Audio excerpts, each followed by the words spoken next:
I'm 18. I was in my school's theater club and I did the lighting, sound for that. I think that's really where I realized that I enjoy doing that kind of thing.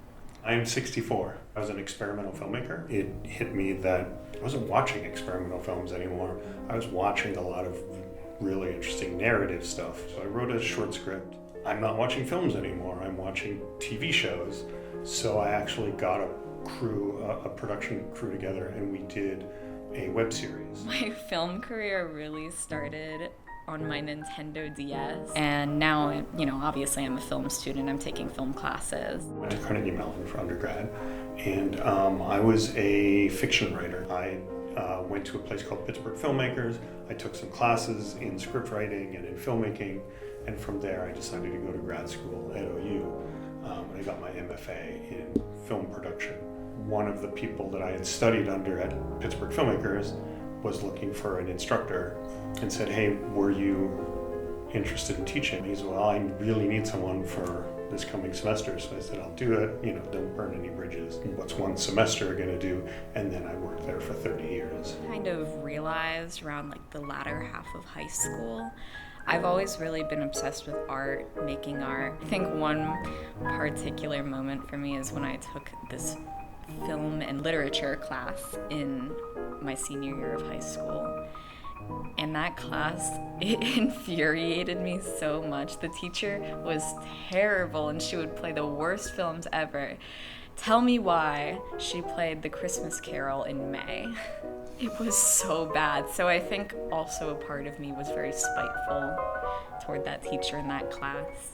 And I was like, I need to do better than this. What really the turning point was, believe it or not, watching Metropolis. There was a reissue of Metropolis when I was just getting out of school. And just the way that they used images to tell the story just really made me go, yeah, I don't want to write words, I want to make movies. Just the process of making a film, everything that goes into it, all of the different parts just coming together, I think that's super cool. I especially love working with other people while making a film because collaborating and just getting different ideas and perspectives, I think just really elevates it. When we started the web series, I had written the pilot and I directed the pilot. So it was kind of like, they were like, "Oh, this is John's series." I'm like, "No, it's not my series." It hit me that the whole point of getting this crew together was to find people who would give different answers than I would. And that's what I really enjoy about it.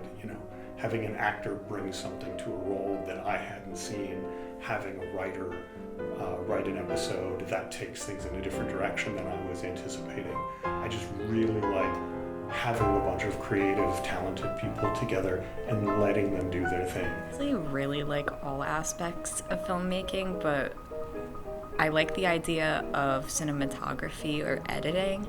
I'm a huge fan of lighting and color grading in films. If I was going to give one piece of advice to beginning filmmakers, it's you start by imitating stuff you like. Right now it's Silence of the Lambs. But you'll never get anywhere imitating the filmmakers that you like. We have already established for some reason that I'm a 64-year-old white man. My story has been told millions and millions of times. There's no reason for my story to be told again.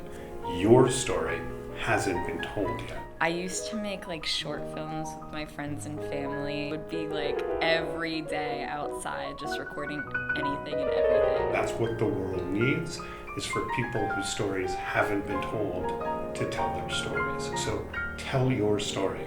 I think if I'm passionate enough, then yeah, absolutely I could. When I think about, what would I have done if this hadn't have happened, it's always a dystopia.